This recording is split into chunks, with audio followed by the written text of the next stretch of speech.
the agenda. Bismillah ar-Rahman ar-Rahim. Assalamu alaikum. We're into the second hour of the show this morning. And that means we welcome you, our listeners in Polokwane on One Nation FM. Welcome to the program. To hope you'll stick with us for the next hour. Coming up on the show, we are going to be talking with Anissa Mazimpaka. She is currently doing her master's in politics, and she's going to give us a rundown of the ANC National Conference over the last 3 days. Also on the show, Salilo Makwidiri, who's a sport fanatic and also the producer of Friday Night Sports right here on Salam Media, is going to be talking to us about the final match at the Qatar World Cup. And that, of course, was the match between Argentina and France. But first up, in the second hour of the show today, we talk with Sheikh Said Nkhane. He is the party leader of Sizwe Umma Nation. We're going to ask him about the smaller parties, where to post the 55th elective conference of the ANC. How hopeful are the smaller parties, and what does he believe bodes or is going to be the scenario for the 2024 elections? Sheikh Said, Salaam alaikum, welcome to the program. Wa alaikum warahmatullahi wabarakatuh. And Jazakallah khairan so much for affording us the opportunity. Assalamu alaikum wa rahmatullah to all your listeners. Nice to have you on the show. Sorry we couldn't get you on StreamYard, so we can't do an audio interview. A visual interview, but inshallah the line will be stable enough for us to continue with the interview. How important do you believe is the impact of the small parties and their views on the elective conference? Or do you think that the smaller parties and the newer parties like yourself, Sizwe Umma Nation, doesn't come into the picture at all? Bismillah ar-Rahman ar-Rahim. First of all, what I can say is that it is clear that the future of South African politics will most definitely be the politics of coalition parties. There is really no possibility of one party having an outright majority in any elections, meaning in government, be it on local as well as provincial and national government. We are actually entering an era of coalition politics. Why am I saying this? I'll just make a typical example before I go to national government. Here in Harare, in our municipality, at the Muswabank municipality, where I was a councillor as well as the deputy mayor of the municipality, the ruling party had 10 seats, but the smaller parties had 11 seats. And our municipality consists of 21 seats. So the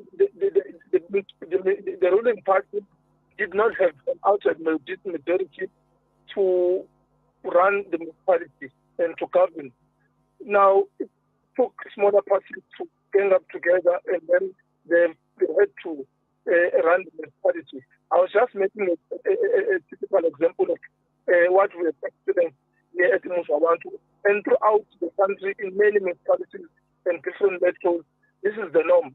Where as also the municipalities, is what we're seeing, which has happened, where the ruling party and other small parties came together. The ABC only had 2 seats, but they became a deputy mayor.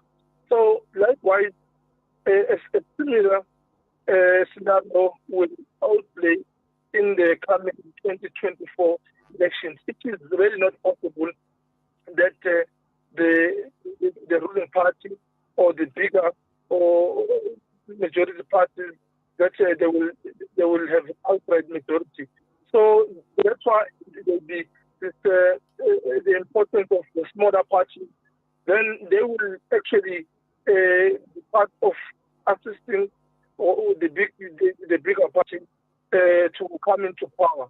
Because from what I'm seeing, is the ANC got the majority, and it comes the DA as well as the EFF, but the policies of all these parties, they differ very greatly. So somehow, whoever will have the majority, they will have to go and look at the smaller parties and bring them on board to govern coming 2024. So that is my humble understanding on the response of your question. Sheikh, I also understand we do know that the bigger parties will take on smaller parties, create coalitions just to boost their numbers. So let's look at that scenario. So if you're a small party and you are approached by an EFF or a DA or even the ANC for that matter, because they are bigger in numbers, won't they dilute what you stand for? So, whatever your manifesto might be, may be diluted through a coalition with a bigger party. Yes, that is possible, but it will depend on the principles of the party itself, as well as the principles of the party itself, as well as the principles of those who are leading the party. I would also make a typical example from my own personal experience.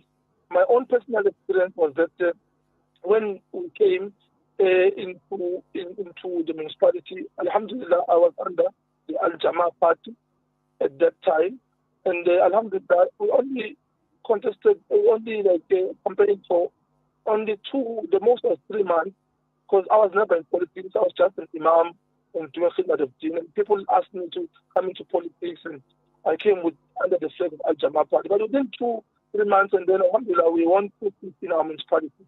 And we were approached that we should work with the ruling party so that we give them 2 seats, and so that they only give them 2 seats, then they will govern the municipality. Yes, the party itself, the leader, as well as the high structures of the party, they had the view that we should work with the ANC and vote with the ANC. But the result of, as a result of a lot of corruption and a lot of millions that have been taken from our municipality, and the town is in shambles, and there is no water. There's so much of problems, unemployment, so much of crime in our municipality.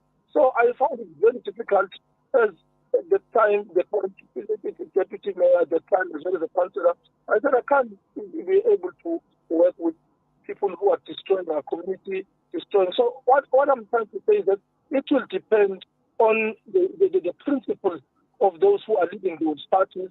And if people are for the community, they are for the group, and they are anti-corruption, and they are pro-accountability, pro-transparency, and pro-development and progress, I don't see any leader, and I don't see any party which is grounded on of principles of accountability. I don't see them joining forces with corrupt parties. It's better to win on principle or to lose on principle, because after all, we are Muslims. We will become accountable for Allah Ta'ala in the hereafter. In very few years, most of us will be gone. So, or just in the beginning of this world, I don't see a principled leader joining forces with corrupt parties and corrupt people, and so that they'll destroy the country even further. I think that's why I had to resign personally myself, and then I had to join the Civil Nation Party, because we really believe that we must lead people and lead the country based on principles, especially divine principles. Yes, we may not achieve it all the same time, but at least it's a start, and we just want to be grounded on principles of accountability, principles of anti-corruption, and principles to serve the nation. So you then decided to leave Al Jama after just a few months. Let's understand why. And then you went on to start a Sizwe Uma Nation. Who else backed you in this venture of yours? And how different is your manifesto to Al Jama? And because you're in a small town like Harding, chances going forward is that you may have to form coalitions with possibly again Al Jamaa and other small parties. How does this sit with you, knowing that you left Al Jamaa to form Sizwe Uma Nation? Yes, maybe just on the point of clarity, I have to be honest. This is the Uma Nation Party has been there, but it does that it was not maybe maybe vocal, or maybe they didn't maybe so much exposure. But the party was founded some years back by a group of Muslims who were in Cape Town, who also really wanted to bring the ethical, moral, upright, and righteousness tendencies in the political space of our country. But unfortunately, the party has not received the one anything in the past.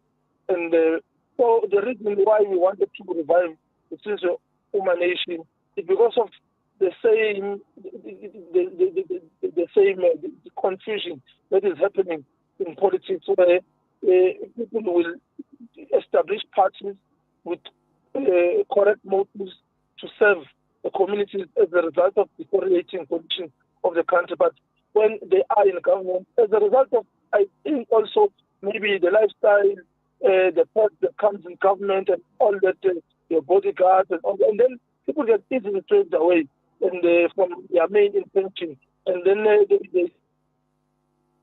it's different when you are in the political space, when the money is there, and the possibility of bribery, possibility of corruption, and when the people, the voters, are no more in front of you. So those principles of accountability are the ones that really principles of Islam and Deen, they are the ones that really come in front of you, that are you care for your own personal benefit or the benefit of the entire country and the coming generation. So I think those are the principles that even when the smaller parties, this is a Uma Nation, but we are looking forward that when we at least go into coalition, we will go into coalition with parties that we know that they are against corrupting. They are vocal against corrupting. If Al Jamaa is vocal against corruption, Allah Ta'ala makes us that will join forces. But if even if it's a Muslim party, but they are supporting corrupt parties like the ruling party, we may not join forces. But even if it's a non-Muslim party, a Christian founded party, but they are for the masses, they are for the people. We are looking for that we will be in coalition with parties that want accountability, transparency, and as well as the rule of law and the non-racialism, and to try and build this deteriorating nation. And we can't really work with parties that are aligning themselves with corrupt, especially the current ruling party. It's impossible to fix the way it is deteriorated. It's impossible to fix. There's more division, as we can see from the different media houses, what is happening in Israel. There's so much of division. But we want to align ourselves with parties which want accountability and which are anti-corruption. So, Sizwe Uma Nation is a Muslim party. And then you have Al Jamaa as well, which I understand is not, they started out being a Muslim party, but they have gone on record to say that they are not a Muslim party. How confident are you on getting people on board in Harding and surrounding? As you indicated, Sun has started out in Cape Town already, but non-Muslims, is there a place for non-Muslims on the Sizwe Uma Nation, or to become members of Sizwe Uma Nation? I can say our policies are inclusive, and our mission is an inclusive mission, not just to build the Sizwe, not just to build only the Ummah, but to build the broken nation entirely. So it is an inclusive party. And what I can say is that currently most of our members who are active members, and especially in Harding currently, as well as in some part of Durban, most of them are non-Muslim. In all the world, in Harding, we have a very good membership throughout all the world, the 11 wards of Harding. but all our supporters are non-Muslim. But most importantly, because of the things that we've been doing in the communities, helping and assisting children drought and children COVID and all that. So the people really look up to us as Muslims that we must live, and they voted us to be in government. But we are trying by all means to market the party, and we are calling upon all patriotic South African Muslims, be it the ulama, the fraternity, be it the businessmen, and be it the business community, as well as all sectors in community, as well as the academic and intellectual. We are calling upon all Muslims to try and be part of this project, which is Israel Humanation, because if we as Muslims, we are taking a backseat and become armchair critics, nothing will really work out. Because in government, we have to bring a kind of some kind of divine policies that will assist, so that we really, really concentrate on trying to build the nation rather than building our own personal lives, like how the politicians currently they are doing. That's why I always say that we are inspired, and the role models are the Ambiya. They are not politicians. As same as myself, when I speak to the Christian community, I go to different churches, I go to different, like yesterday on the Dawa program, and I also spoke to them about politics, and I told them that in our party, the people who are example are the prophets in the Bible. We want to bring back that godliness. We want to bring back the consciousness. We want to also try and create families. You know, their family structure is broken. The family structure amongst especially our African people, Zulu, Xhosa, there's no family structure. So you can't have a proper nation without having proper family structure. So we want to start doing the groundwork and go to food security and all other needs which are needed by the citizens in the country. But most importantly, we see the family structure is broken throughout. That's what we already must bring back the family structure so that we can have a strong nation, responsible fathers, responsible. But women are welcome to our party, our structures, as well as youth. We are trying by all means that the party mustn't look like an only Muslim party, but we want to call upon all sectors of the society, different societies, to come into our party. And it has been working because the majority of our supporters currently are non-Muslims. Alhamdulillah for that. Let's get your views on the elective conference currently, the 55th ANC elective conference at Nasrec in Johannesburg. Undoubtedly, you have been following it as well. What are your thoughts thus far? And Marv, whom do you believe would be the right candidate to lead the ANC, obviously the party of the ANC? Do you feel that we are still safer with Cyril Ramaphosa, or do you believe that perhaps fresh ideas and new blood needs to be introduced by way of Zweli Mkhize? It's unfortunate that my hope and aspirations didn't materialize, because from both the current president as well as Dr. Zweli Mkhize, to me, I don't see any much difference. I don't see, because they've been in the structures of the ruling party for decades. But instead, the ruling party has not been improving the lives of the South Africans. Also, they have not even been improving unity amongst themselves.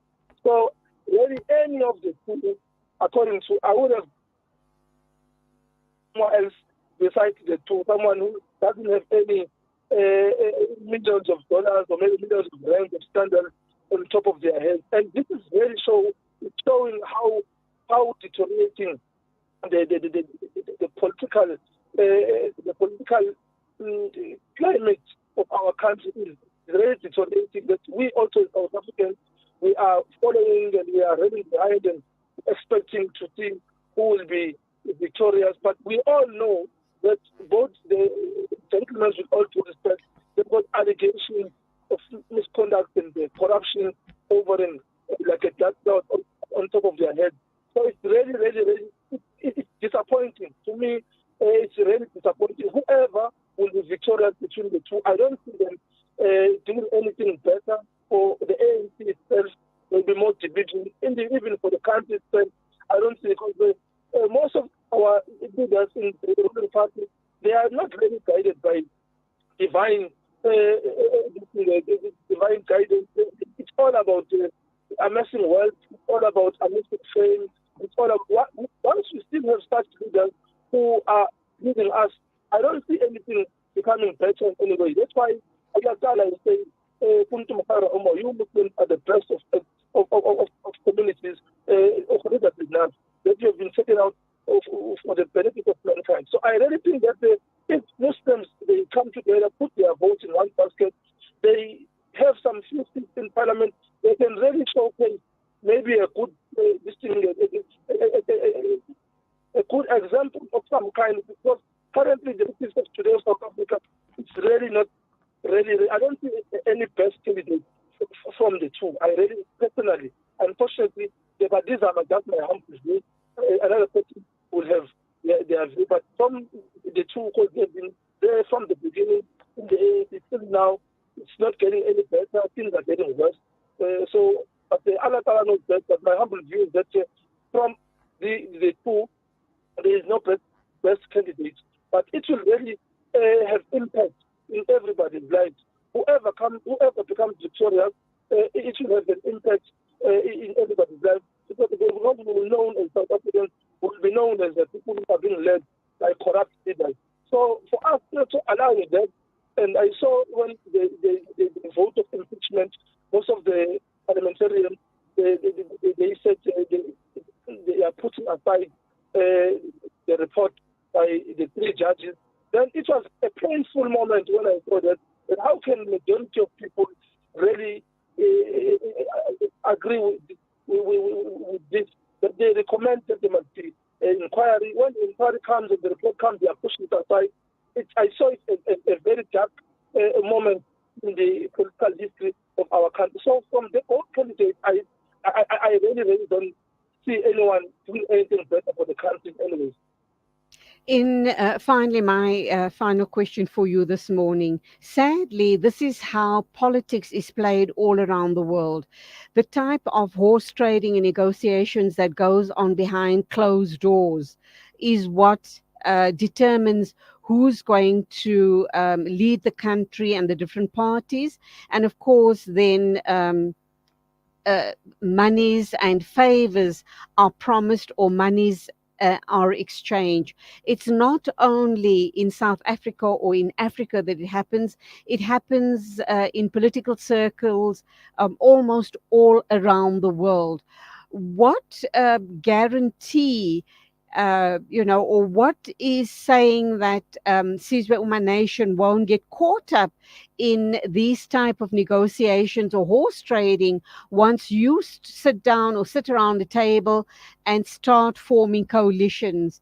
Because that seems to be the basis on how coalitions are formed. Promises made, favors exchanged, maybe even monies exchanging hands. What I'm saying is that we are in the dunya, meaning the world, and no one is perfect, but we should all strive towards trying to be perfect, but no one really is perfect. Me personally, I had to resign. I left a package of, I had a state car, a Fortuna. I had 50,000 rand a month. I had bodyguard as well as a driver. My life was compared to being an imam, or the imam and being a deputy mayor. But when I was right in the thick of things, when I saw 5 million rand being misused instead of electrifying 285 houses, which were not electrified since 1994, but the money was eaten and there was no accountability. When I saw 11 million rand in my municipality being eaten away, and then which was supposed to construct a stadium, but it was eaten away. When I saw a lot of these things, I said to myself, no, this can't happen. my watch, not under my, until there was a forensic investigation that came, and it had findings of millions of rands, and I was in the forefront of the forensic investigation. I said, if Allah Ta'ala takes my life, I will be happy if He takes my life upon principle and upon heart and fighting for the betterment of the people. So as long as we try to be principled, and we try by all means not to allow any worldly gains to be a priority more than the needs of the country, I think, inshallah, nothing is possible. We will make it. We can make it. Just look at currently the ATM. The ATM, I believe, they only have 2 seats. This African Transformation Movement, they only have two seats in Parliament, if I'm not mistaken. But they were prepared to take the bull by the horn and make the president account. As long as we, even if we are one, we are two, we are three, but as long as our foundation is upon accountability and upon principles, I believe that really Allah Ta'ala, like what we did also in our municipality. We were only on Jama Council, but I was right in the forefront making, and Professor Zuma came and then he wrote a report that all those people who have stolen the millions, they must be accountable, they must be charged and all that. But previously, there's never been a forensic investigation on this party. What I'm saying is that we just stick on principles.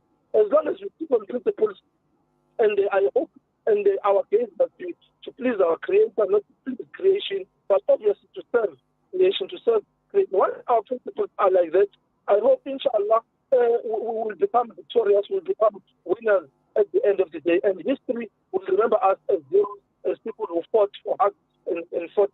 We don't want to be remembered as people who amassed wealth and they let down the masses, the poor masses, what is happening.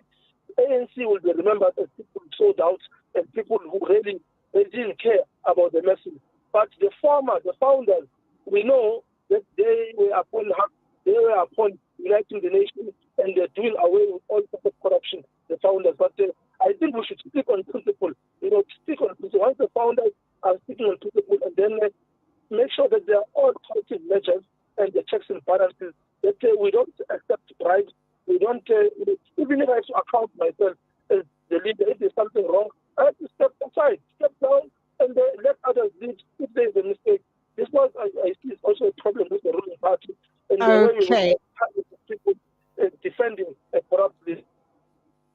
Sheikh Said Nkane, party leader of Sizwe Umma Nation in Harding, Natal, thank you indeed for your thoughts this morning. May you grow from strength to strength. May you take the party along with you, and may you be a force to be reckoned with, inshallah. Thank you for being with us on the show. Assalamu alaikum to you, and keep us in your du'as. Amin. Jazakallah khairan. Jazakallah for the listeners. Assalamu alaikum wa rahmatullahi wa barakatuh. 9:38 News and Views on Salam Media. Standing by to talk to us is Lailo Makwidiri, sports fanatic and sports producer for Friday Night Sports right here on Salam Media. And then to wrap up, we'll talk with Anissa Mazimpaka. She's doing her master's in politics, and we are going to get a rundown of the national conference over the last 3 days from her perspective.